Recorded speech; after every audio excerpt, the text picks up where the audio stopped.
We are Arsenal. Wembley bound. We love Arsenal. Oh yes. We are Arsenal. No mercy. We're Arsenal forever. We are Arsenal. Road to Wembley. We love Arsenal. Oh yes. We are Arsenal. Can't stop us. We're Arsenal forever. ሰላም እንደምናላችሁልን ክብራን የምንፈንሽ ቤተሰቦች አርሰናል ኢንፎ ተመልሷል። በለንደን ደርቢ የሊግ ካፕ የግማሽ ፍጻሜ ጨዋታ ማለት ነው። ቆይታችሁን ከኛ ጋር ስለምታደርጉ ደግሞ ማስተያየታችሁን ስለምትሰጡን ከልብ ነው የምናመሰግነው። በርካታ ጉዳዮችን ያነሳን ከናንተ ጋር እንቆያለን። ሊያም ሮዚን የቼልሲው አዲሱ አሰልጣኝ ከስታርስቡርግ ወደ ቼልሲ ያመጡት በርካታ ጉዳዮችን ከሰሞኑ ስለ አርሰናል ይሰጣል። ስለዚህ የጨዋታውን ቴምፖም ከፍ ማድረግ ችሏል። ስለዚህ ስለ ጨዋታው ሀሳቦች ስናነሳ የእሱን ስምም በተደጋጋሚ እናነሳለን። የግማሽ ፍጻሜ ጨዋታ ነው። የለንደን ደርቢ ጨዋታ ነው። አርሰናል ወደ ብሪጅ ማቅናት ብዙ የሚያስቸግሩ አይደለም ለቅርብ አመታት ማለት ነው። እናም የመጀመሪያ ዙሩን ያደርጋል። ከሳምንታት በኋላ የመልስ ጨዋታ በኤምሬትስ ይከናወንና የፋይናል ጨዋታ ከኒውካስል እና እንዲሁም ደግሞ ከሲቲ አሸናፊ ጋር ይከናወናል ማለት ነው። እናም ስለ ጨዋታው በርካታ ሀሳቦችን እናነሳለን። የኮሜንት መስጫው ባር እናንተን ይጠብቃል፣ ግምቶቻችሁን ታሰፍሩባቸው ማለት ነው። ቪዲዮን ሲጀምሩ ላይክ አድርጋችሁ ጀምሩ። የምትገኙት በተወዳጁ ገጽ አርሰናል ኢንፎ ነው። የመድፈኞቹ ቤተሰቦች የካራባ ካፕ የግማሽ ፍጻሜ የመጀመሪያ ዙር የለንደን ደርቢ ጨዋታ ድንቃይ ነው ከናንተ ጋር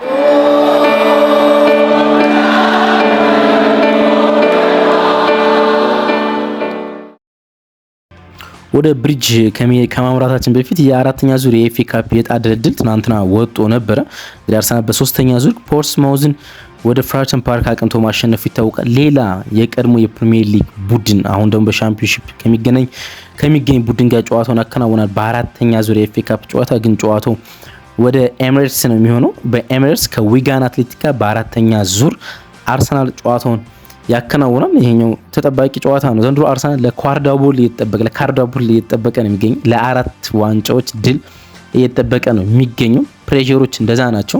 ያን ፕሬሸር በምን ያህል ሁኔታ ይወጡታል የሚለው ኢምፖርታንት ጉዳይ ነው። ግን የኤፍኤ ካፕ ጉዞ መልካም ነው። የዕጣ ድልድሉ በአራተኛ ዙርም በሶስተኛ ዙርም የዕጣ ድልድሎቹ መልካም ይመስላሉ። ደግሞም አሁን በካራባ ካፕ ወይም ደግሞ በእንግሊዝ ፉትቦል ሊግ ኤኤፍኤል በሚባለው ማለት ነው። ደንበኛ የውድድሩ ስም ኤኤፍኤል ነው፣ እንግሊዝ ፉትቦል ሊግ ማለት ነው።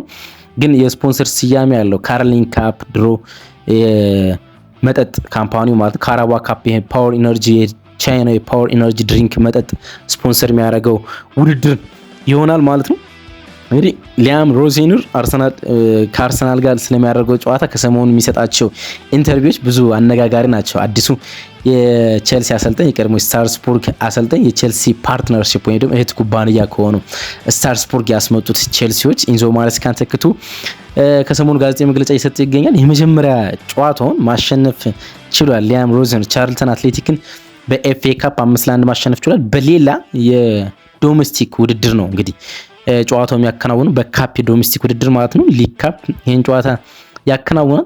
በርካታ አስተያየቶችን ነው ስለ አርሰናል የሚሰጠው። አንዳንድ ቦታዎች ላይ በጣም ጠንካራ የአርሰናል ጎኖች ሲጠቅስ ይሰማል። ደግሞ ጨዋታው ቀላል እንደሆነ የሚያስመለክት ነገር ይናገራል። ይሄ እንግሊዛዊ ጥቁር አሰልጣኝ ማለት ነው። በእንግሊዝ ጥቁር አሰልጣኞች አልተለመዱም። ሊያም ሮዚነር ጥቁር ነው፣ ደንበኛ ጥቁር አይደለም፣ ዳርክ ግን ነጮች ጥቁር የሚሉት አይነት ነገር ነው።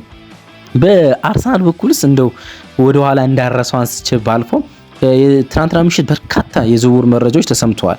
ግን አንድ ዜና ላይ በጣም በርከት ያሉ ዜናዎች ወጥተው ነበረ። ኤቨርተን በጣም ትልቅ ፍላጎት እንዳለው በቢን ዋይት ላይ ትልቅ ፍላጎት እንዳለው የሚጠቁሙ መረጃዎች በጣም ሲወጡ ነበርና እየተመለከትኩ ነበር። ግን ላረጋግጥላችሁ እችላለሁ። እኔ ፋብሪዚዮ ወይም ደግሞ ሌላ ጋዜጠኛ ላልሆን እችላለሁ። አርሰናል በዚህ ውድድር ዘመን በተለይ ደግሞ በጥር የተጫዋች ዝውውር ምንም አይነት ተጫዋችን በውሰት ወይም በሽያጭ እንደማይሸጥ ላረጋግጥላችሁ እችላለሁ። ትናንትና ምሽት ዜናው ከወጣ በኋላ ከወደ ለንደን የተሰሙ መረጃዎች ይሄን ነው የሚጠቁሙት። አርሰናል በዚህ የጥር የተጫዋች ዝውውር ላይ ምንም አይነት ተጫዋችን በውሰት ወይም በሽያጭ ማጣት አይፈልግም። ሊሆን የሚችለው በውሰት ከሆነ ጥቂት የጨዋታ እድሎችን እያጣ የሚገኘው ኢተን ንዋኔሪ ብቻ ነው እንጂ ማንኛውም የስኳድ ፕሌየር ከአርሰናል ጋር የመለያየት እድል በፍጹም የለውም። ይሄን ሲዝን ይጨርሳል። የቢን ዋይት የጨዋታ ቁጥር ማጣት ዝውውሩን ለመፈጸም እንደሚያስችላቸው አስቡ ኤቨርተኖች ወደ አርሰናል ይደውላል ተብሎ ይጠበቅ ነበር፣ ግን ላረጋግጥላችሁ ይችላል ቤንጃሚን ዋይት ከአርሰናል ጋር የሚለቅ አይመስልም። ቸልሲ ወደዚህኛው ጨዋታ እንምጣ። ቸልሲ ወደዚህኛው ጨዋታ የሚመጣ ካርዲፍን 3-1 አሸንፎ ነው በካራባኦ ካፕ ማለት ነው። አርሰናል ደግሞ ክሪስታል ፓላስን በአንድ አቻ በተጠናቀቀው የኤምሬት ጨዋታ ከዛ በፍጹም ቅጣት ምት ባለቀው ጨዋታ ክሪስታል ፓላስን አሸንፈው ታስታውሳላችሁ ብዬ አስባለሁ። ማክሰን ላካሮስ ከራሱ ጎል ላይ አስቆጥሮ አርሰናል መምራት ጀመረ። ከ95ኛው ደቂቃ ላይ ማርጉዌ ከአርሰናል ላይ አስቆጥሮ ጨዋታው 1-1 ሆነ። ከዛ በኋላ 7 ፍጹም ቅጣት ምቶችን ዳይሬክትሊ ሁለቱም ቡድኖች አስቆጥሮ በመጨረሻ ማክስ ላካሮስ ከራሱ ጎል አስቆጥሮ ተጫዋች ፔናልቲውን በኬፓ አሪዛባላጋ ተይዞበት ከውድድሩ ተሰናበቱ። አርሰናል ደግሞ ለግማሽ ፍጻሜ መጣ ማለት ነው። እንግዲህ ይሄ ጨዋታ የአርሰናል ጨዋታ እንዲሁም ደግሞ የቼልሲ ካርዲፍን ያሸነፈበት ጨዋታ የኢንዞ ማሬስካ የመጨረሻ ድል ነበር።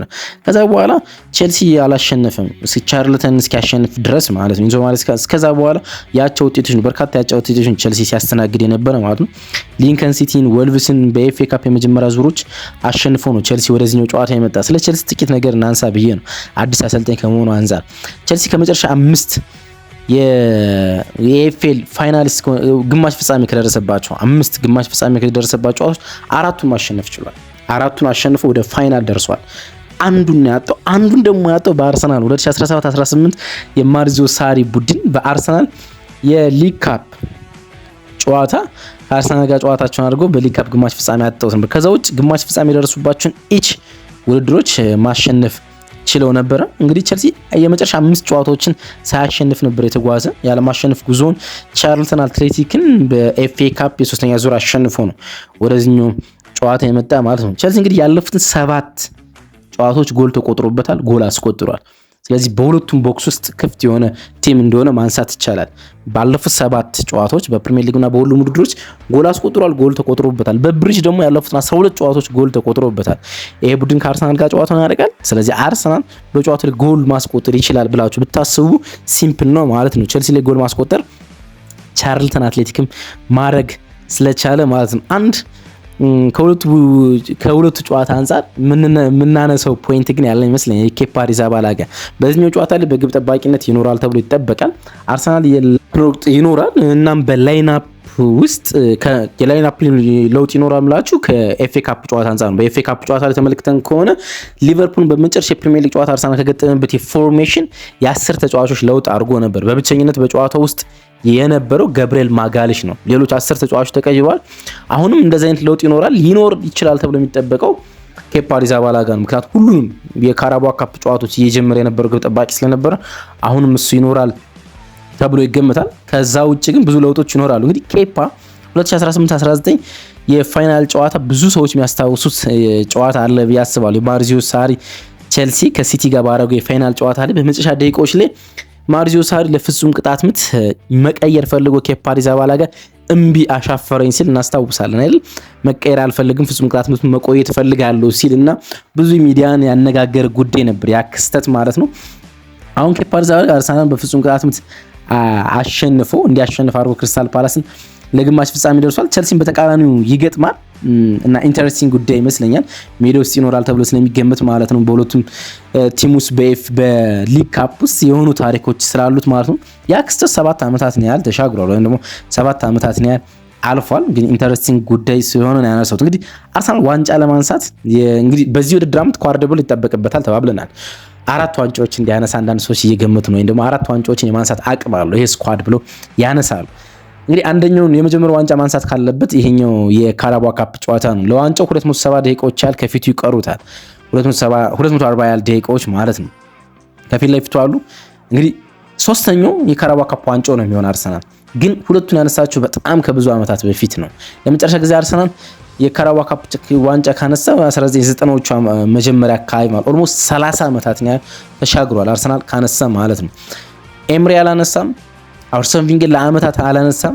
ድል ለመጨረሻ ጊዜ ለአርሰናል ዋንጫ መስጠት የቻለው አርሰናል ጆርጅ ግራሃም ነው። ይሄ ቦሪንግ አርሰናል የቶኒ አዳምስ አርሰናል ማለት ነው። ከዛ በኋላ አርሰናል በዚህ ውድድር ላይ ምንም አይነት ዋንጫዎች የሉትም። ስለዚህ ሚኬል አርቴታ ያን ነገር ማድረግና ይሄ ቡድን ዋንጫ እንደሚያነሳ ኢነርጂን ማሳየት ያለበት ይመስለኛል። ከፍተኛ ኢነርጂውን ማሳየት ያለበት ይመስለኛል። ደግሞ ሚኬል አርቴታ በዚህ ውድድር ላይ ጫፍ ላይ ደርሷል ለሁለት ጊዜ 2021-22 ታስታውሳላችሁ ከሊቨርፑል ጋር በግማሽ ፍጻሜ ወድቀናል በደርሶ መልስ። እንዲሁም ደግሞ ባለፈው ውድድር ዓመት በኒውካስል በኤምሬትስም በሴንት ጄምስ ፓርክም ሽንፈት አጋጥሞ ከዚህ ውድድር ወጥተናል ማለት ነው። ስለዚህ ተጫዋቾች ዋንጫ የማንሳት አቅም እንዳላቸው እንዲገነዘቡ የፕሪሚየር ሊግ፣ ቻምፒየንስ ሊግ፣ የኤፍኤ ካፕ በአንድ ዓመት እንደሚያነሱ እንዲያስቡ ይሄኛው የመጀመሪያ መንደርደሪያ እንደሚሆን ማንሳት ይቻላል። እንግዲህ አርሰናል በሁሉም ውድድሮች ባለፉት 9 ጨዋታዎች 8 ድሎች አሉት። የባለፈው የሊቨርፑል ጨዋታ ብቻ በመሃል የገባ አቻ እንጂ በሁሉም ውድድሮች 8 ተከታታይ ድሎች ማስመዝገብ ችሏል። የፖርትስማውዝን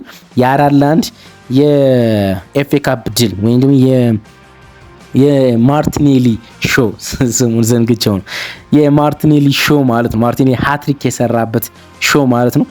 ያን ጨዋታ ጨምሮ ተከታታይ ድሎችን ማስመዝገብ ችሏል። ቼልሲ ደግሞ በጣም የሚደንቅ ድል አለው። አርሰናል እንግዲህ ያለፉትን ተከታታይ ጨዋታዎች ጎል ማስቆጠር ችሏል። በብሪጅ ያለፉት 13 ጨዋታዎች አርሰናል ብሪጅ ላይ ጎል ማስቆጠር ችሏል። ደግሞም ከብሪጆች ደግሞ ያለፉትን 20 ጨዋታዎች በተከታታይ ጎል ማስቆጠር ችሏል። ደግሞም ቼልሲ ማሸነፍ ለአርሰናል ሲምፕል ነው። ያለፉትን 8 ተከታታይ ጨዋታዎች በቼልሲ አልተሸነፈም። 2021 ነው ለመጨረሻ ጊዜ አርሰናል በቼልሲ የተሸነፈው 2-0። ከዛ የብሪጅ ሽንፈት በኋላ ባለፉት ተከታታይ የፕሪሚየር ሊግ ወይም በተለያዩ ውድድሮች የሚገናኙባቸው ውድድሮች በአርሰናል አሸናፊነት ነው እየተጠናቀቁ የሚገኙት።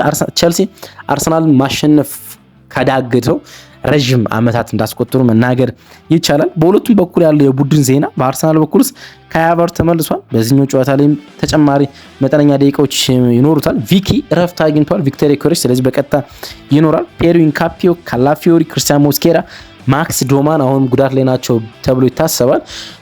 ዛሬ ምሽት ላይ ጋዜጣዊ መግለጫ እስኪሰጥ ድረስ ሚኬል አርቴታ ማለት ነው ጉዳት ላይ እንዳሉ ይታሰባል። በቼልሲ በኩልስ ሞሰስ ካይሴዶ እና እንዲሁም ማርኮ ኩሬላ በቅጣት ምክንያት አይኖሩም። ሞሰስ ካይሴዶ ቅጣት ላይ ነው በባለፈው የካርዲፍ ጨዋታ።